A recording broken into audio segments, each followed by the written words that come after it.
There is a very specific type of person who can sit in a room full of people and still feel like they are the only one who is fully awake inside of it. Not in a way that puts them above anyone else, and not in a way that makes them feel superior or separate by choice, but in a quiet and natural way that feels like difference in perception. It is as if everyone else is living inside the movie, fully absorbed in it, reacting to scenes without questioning them, while this person is sitting slightly outside of it, watching the patterns instead of just living inside them.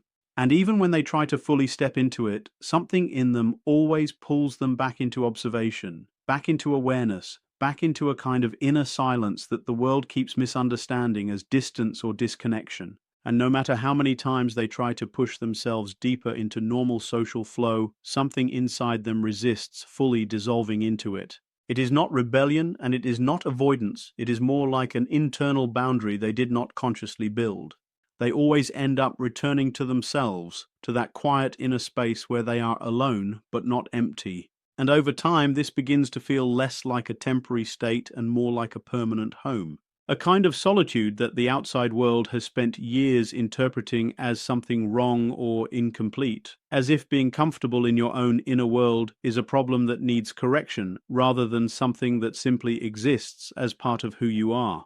This video is not meant for everyone, and it was never meant to be. If your life is full of constant messages, constant plans, constant social movement, and weekends that are always already booked before they even begin, then what is being said here might not land deeply because it does not match your lived experience. But if you have ever found yourself sitting in silence, with your phone in your hand, scrolling through names of people you know, and feeling nothing meaningful toward any of them, not sadness, not anger, not longing, just a calm emptiness where connection is supposed to be, then this is different.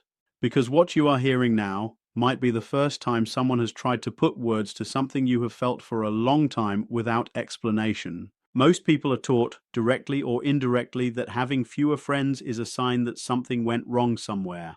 That it must mean there was a mistake in your personality, or a failure in your social development, or some kind of emotional limitation that kept you from fitting into the expected pattern. They assume you were too sensitive, too intense, too serious, too withdrawn, or simply not enough of whatever is considered socially easy. And so you start measuring yourself with a standard that was never designed to understand you properly. A standard that counts connections like numbers and assumes more always means better, even when the quality of those connections tells a completely different story. And the most damaging part is not even the loneliness itself, but the meaning you slowly attach to it. Because when you are constantly shown that your social world is smaller than others, you begin to interpret that as personal failure instead of difference in design. You begin to wonder if you are missing something obvious that everyone else understands naturally. But what almost nobody tells you is that there is a specific psychological pattern that leads certain people to have fewer relationships, not because of fear or failure, but because of how deeply and precisely they experience other human beings in the first place. These individuals do not process people on the surface level. They do not just hear words and respond to them. They absorb tone, energy, hesitation, emotional undercurrents, and unspoken meaning all at once. When someone enters a room carrying emotional weight they have not spoken about, this type of person often feels it immediately without needing explanation. When a conversation shifts from something real to something performed, they can feel the exact moment it changes, even if nothing obvious is said. It is not imagination and it is not overthinking. It is a heightened form of perception that picks up more emotional information than most people are consciously aware of. And when you think about what that actually means in everyday social life, it becomes clear why exhaustion often follows. Because for this kind of person, every interaction is not just talking. It is reading, absorbing, processing, and adjusting in real time while also managing their own internal emotional state. They are not simply present in a conversation, they are tracking it on multiple levels at once. And after enough of these interactions, there is a kind of fatigue that rest alone does not fully solve, because the tiredness is not physical in the usual sense, it is emotional saturation. This is where most people misunderstand them completely. They assume that having a small circle means something is missing in them, like a lack of social ability or an inability to maintain relationships. But in reality, what is often happening is the opposite. It is not a lack of ability to connect, but a very high internal standard for what connection actually means.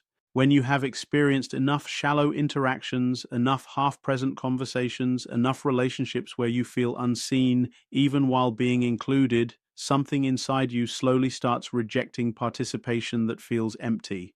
You begin to notice how often you are adjusting yourself in conversations just to keep things smooth. You notice how often you are simplifying your thoughts so they do not feel too heavy for others. You notice how often you are laughing at things that do not actually feel funny to you just to maintain flow. And slowly, without any dramatic decision, you start stepping back from spaces where you have to shrink in order to belong. Not out of anger, but out of quiet exhaustion from constantly editing yourself to fit into environments that were never fully aligned with you. And at some point, you stop forcing it. There is no announcement, no confrontation, no clear ending, just a gradual withdrawal from situations that require too much emotional translation and too little real understanding. And what replaces it is not necessarily loneliness in the painful sense, but a kind of clarity that comes from no longer pretending that all connection feels the same. Because once you have felt the difference between being around people and actually being understood, you cannot ignore that difference anymore. This is where people often get the distinction completely wrong. They confuse isolation with discernment. Isolation is when you withdraw because everything feels overwhelming or unsafe, and underneath it there is usually fear or pain that has not been processed. It is a reaction that shrinks your world and slowly cuts you off from things you still deeply need but feel unable to reach. It carries tension, avoidance, and a quiet sense of loss even when it looks calm on the surface. Discernment, on the other hand, feels very different internally. It is not driven by fear but by awareness. It comes from recognizing what certain connections cost you emotionally and deciding, with clarity rather than panic, what you are willing to continue investing in. It does not feel like collapse, it feels like alignment. You are not running away from people, you are simply no longer participating in versions of connection that require you to abandon yourself in order to maintain them. And that difference changes everything about how your social world begins to take shape. When this shift happens, your circle naturally becomes smaller, but also more intentional. It is no longer about how many people you know or how often you are socially active. It becomes about how real the connection feels when it actually exists. And the strange thing is, once you stop forcing quantity, you start noticing quality in a completely different way. Even a single meaningful interaction begins to feel more valuable than a dozen surface level exchanges that leave you emotionally unchanged. There is also a moment that many people like this can recognize, even if they have never consciously named it before. It is the moment they realize that being surrounded by people does not automatically protect them from feeling alone. That realization does not usually come suddenly, but through repeated experiences where presence does not equal connection. You can be in a room full of people, speaking, laughing, participating, and still feel like something essential is missing underneath all of it. Once that realization settles in, it changes how you move through social spaces. You stop assuming that proximity equals understanding. You stop assuming that time spent together automatically creates closeness. And instead, you start paying attention to something deeper, something quieter, which is whether you actually feel seen in those interactions or whether you are just participating in them out of habit and expectation. And over time, this awareness becomes impossible to ignore. You begin to notice how much energy it takes to maintain relationships that do not meet you at the level you naturally operate on. You notice how draining it feels to constantly translate yourself into something simpler just to keep conversations comfortable for others. And you also begin to notice that your exhaustion is not coming from being alone, but from being around people in a way that requires constant self-adjustment. This is why alone time starts to feel different for you. It is no longer something you are trying to escape from. It becomes the only space where you are not performing emotional regulation for everyone else. It is where your mind settles back into its natural rhythm without external pressure. And instead of feeling empty, it often feels like relief, like finally being able to breathe without managing anyone else's emotional expectations at the same time. But the world rarely understands this distinction. From the outside, a smaller social circle is often interpreted as a problem to solve rather than a structure that reflects internal clarity. People assume you are missing out, or that you are closing yourself off, or that something must have gone wrong along the way. They rarely consider that what looks like absence might actually be precision, a filtering process that removes what does not belong rather than a failure to attract what does. And because of that misunderstanding, many people who experience this end up questioning themselves unnecessarily. They start wondering if they are too difficult, too sensitive, too selective, or too distant. They begin to internalize explanations that do not actually match what they have lived through.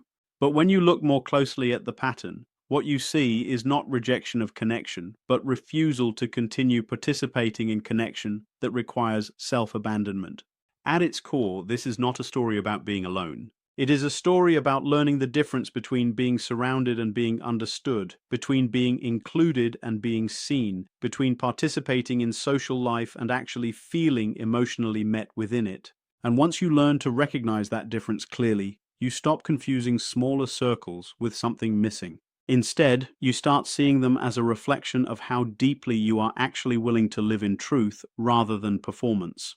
There is a structural mismatch between how some people experience connection and how most of the social world is designed to operate.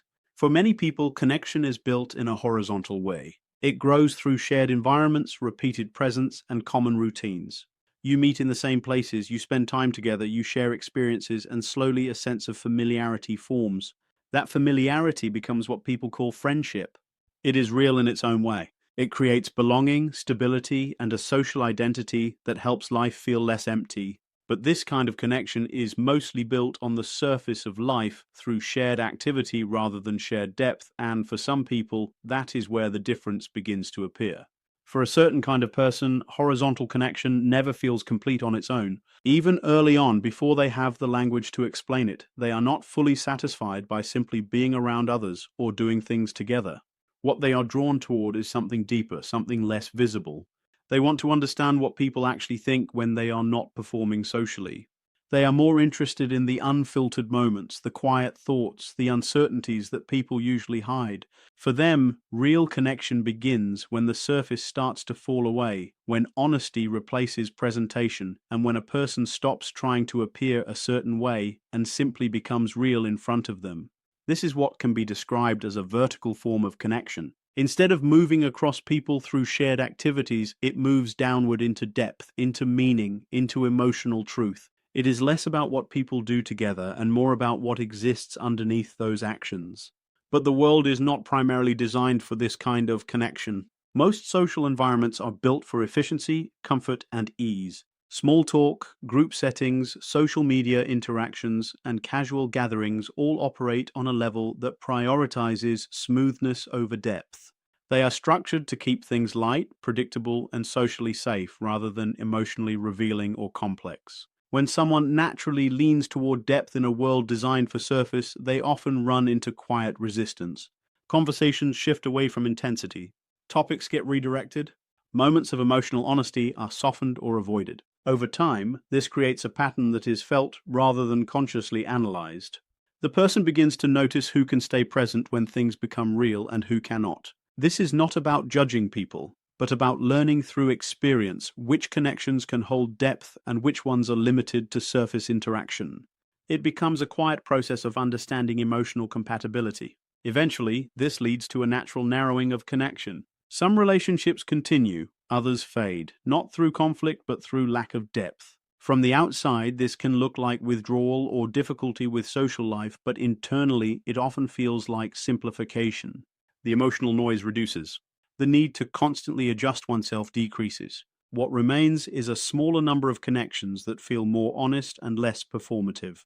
This shift is not always easy because it involves letting go of familiarity, but it also brings a sense of relief that comes from no longer forcing depth where it does not naturally exist. In that quieter space, something important begins to return. A person starts to hear their own thoughts more clearly without constant external influence. Their inner voice becomes more noticeable again. Instead of reacting to the expectations of others, they begin to recognize what they actually think, feel, and value beneath all the social adaptation. This is often where self-understanding deepens, not because of isolation itself, but because of reduced interference. With fewer social layers demanding attention, internal clarity has more room to form naturally. This experience is often misunderstood from the outside. A smaller social circle is frequently interpreted as lack, as if something is missing or incomplete. But from the inside, the experience is more complex. It is not simply about having fewer people around, but about having fewer relationships that require constant self-adjustment. It is about reducing interactions that feel emotionally draining and keeping the ones that allow a more natural form of presence. The result is not necessarily loneliness in the emotional sense, but a shift in the quality of attention a person can give to both themselves and others. At the same time, it is important to acknowledge that this path is not purely comfortable or idealized. There are real moments of silence that feel heavy. There are situations where meaningful experiences happen and there are fewer people to share them with. There are periods where the quiet becomes noticeable in a way that feels neutral or even challenging. These moments are part of the reality of a smaller, more selective social world. They are not signs of failure, but they are part of the cost of choosing depth over constant social activity. The difference lies in how that cost is understood. For some, it feels like loss. For others, it feels like alignment. It depends on whether the focus is on what is missing or on what has been gained in return. What is gained is often less visible but more stable. It is a clearer sense of self, a reduced need for performance, and a stronger awareness of what kinds of connection actually feel meaningful. It is a shift from being socially reactive to being internally grounded. In this space, the relationship with solitude also changes. Being alone is no longer automatically associated with emptiness. Instead, it becomes a state where the mind can settle, where emotional processing can happen without interruption, and where internal clarity can rebuild itself after social interaction. Solitude becomes less about absence of people and more about presence with self. It becomes a necessary part of emotional balance rather than something to escape from, and over time, a deeper realization begins to form. The value of connection is not measured by how many people are involved, but by how deeply the connection allows someone to be themselves without distortion. One such relationship that feels real, mutual, and unforced often carries more emotional weight than many shallow connections combined.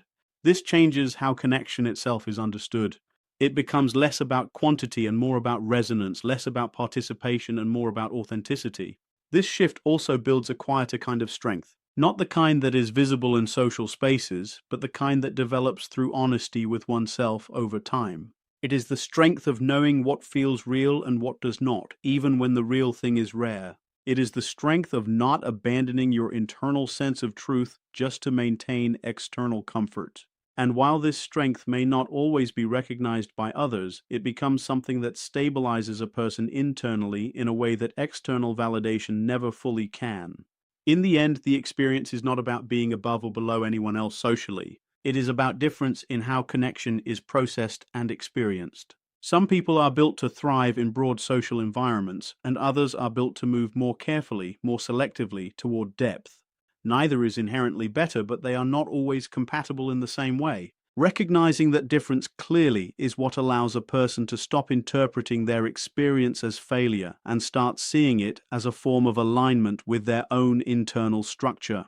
And once that recognition settles, the focus slowly shifts away from trying to fit into every space and moves toward finding the few spaces where authenticity is possible. That is where connection stops being effort and starts being natural again, even if it is rare.